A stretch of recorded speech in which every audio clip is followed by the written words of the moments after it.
नमस्कार दोस्तों, वार्ता चैनल में मैं शालीमार जायसवाल आपका स्वागत करती हूँ।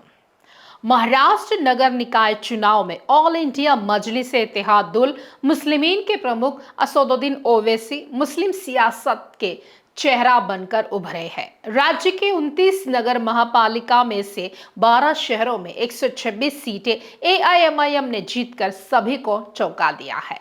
महाराष्ट्र के नगर महापालिका चुनाव में असदुद्दीन ओवैसी की पार्टी छुपी रुस्तम साबित हुई है। जी हां, एआईएमआईएम का सियासी प्रभाव सिर्फ मराठवाड़ा के मुस्लिमों तक सीमित नहीं रहा, बल्कि विदर्भ, उत्तर महाराष्ट्र और मुंबई तक फैल चुका है।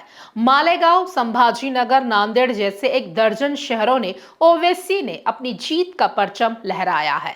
मुस्लिम बहुल मालेगांव में किंग मेकर बनकर उभरी है, तो संभाजीनगर में मुख्य विपक्षी दल बन गया है। पहले बिहार और अब महाराष्ट्र के मुस्लिम इलाके में जीत दर्ज कर ओवैसी ने यूपी में सपा के लिए सियासी टेंशन खड़ी कर दी है। मुंबई के मुस्लिम बहुल इलाके जहां सपा का वर्चस्व रहता था, एआईएमआईएम ने उस किले को भी ध्वस्त कर दिया है। यूपी में क्या ओवैसी की पतंग भरेंगे उड़ान? असदुद्दीन ओवैसी धीरे धीरे, जी हां, असदुद्दीन ओवैसी धीरे धीरे अपने सियासी पैर पसारते नजर आ रहे हैं।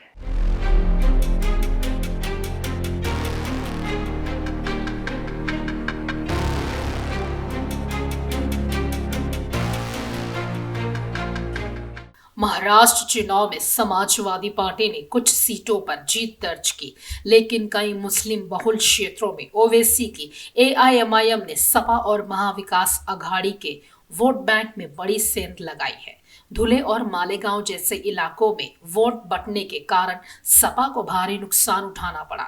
इससे यह संकेत मिल रहा है कि मुस्लिम मतदाता अब सपा के बजाय स्थानीय या ओवैसी जैसे विकल्पों की ओर रुख कर रहे हैं, जो अखिलेश यादव के लिए यूपी के संदर्भ में डराने वाला है। मुंबई में सपा ने अबू आसिम आजमी के जरिए मुस्लिम वोटों पर अपनी पकड़ बनाई थी, लेकिन इस बार ओवैसी ने बीएमसी चुनाव में सपा बनाम एआईएमआईएम बना दिया था। ओवैसी की आक्रामक सियासत मुस्लिमों को रास आई। ओवैसी ने बीएमसी चुनाव में खुलकर अखिलेश यादव को निशाने पर लिया था। वो लगातार कहते रहे हैं कि अबू आजमी और अखिलेश यादव को पता है कि जब मुस्लिम राजनीतिक नेतृत्व आगे आएगा तो सपा की दुकान बंद हो जाएगी। अबू आसिम आजमी के साथ ओवैसी के 36 के आंकड़े रहे हैं। विधानसभा चुनाव के दौरान भी ओवैसी ने अबू आसिम के खिलाफ एक नए लड़के को उतारकर टेंशन बढ़ा दी थी। यही वजह है कि ओवैसी और इम्तियाज जलील को अपने निशाने पर लिया और उन्होंने अपने चुनावी अभियान के दौरान बीजेपी शिवसेना के साथ एआईएमआईएम पर हमलावर थे। ऐसे में मुंबई के मुस्लिम बहुल इलाकों में चुनावी लड़ाई सपा बनाम ओवैसी की बन गई थी। एआईएमआईएम ने मुंबई में 8 सीटें जीती। मुंबई के गोवड़ी, मानखुर्द जैसे मुस्लिम बहुल वार्डों में एआईएमआईएम ने सपा को करारी शिकस्त दी। इस इलाके की सभी 6 सीटें ओवैसी की पार्टी जीतने में सफल रही, जबकि सपा सिर्फ 2 सीटें पर सिमट गई। इसके अलावा मुस्लिम बहुल मालेगांव में ओवैसी की पार्टी ने 21 सीटें जीतकर किंग मेकर बन गई है। मालेगांव में अबू आसिम आजमी लगातार डेरा जमाए हुए थे। इसके बाद भी ओवैसी के सियासी प्रभाव को तोड़ नहीं सके। यदि यही स्थिति यूपी में आगामी चुनावों, नगर निकाय या विधानसभा में रही तो सपा को अपने मजबूत गढ़ों जैसे पश्चिमी यूपी और रुहेलखंड में कड़ी चुनौती का सामना करना पड़ सकता है। महाराष्ट्र में सपा इंडिया गठबंधन का हिस्सा रही, लेकिन सीटों के बंटवारे और आपसी समन्वय की कमी ने खेल बिगाड़ दिया।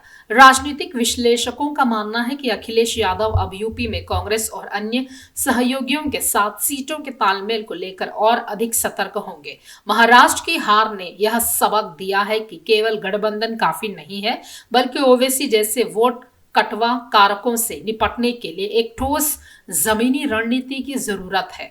अखिलेश यादव के लिए सबसे बड़ी टेंशन यह है कि मुस्लिम वोटों के बंटवारे का सीधा फायदा भारतीय जनता पार्टी को मिलता है। महाराष्ट्र में भी कई सीटों पर त्रिकोणीय मुकाबले के कारण भाजपा उम्मीदवारों को आसानी से जीत मिल गई। ओवैसी ने उत्तर प्रदेश में पहले ही अपना विस्तार शुरू कर दिया है, जिससे सपा के रणनीतिकारों की नींद उड़ी हुई है। आने वाले समय में अखिलेश यादव को अपने पारंपरिक वोट बैंक को बचाने के लिए नए सिरे से लामबंदी करनी होगी।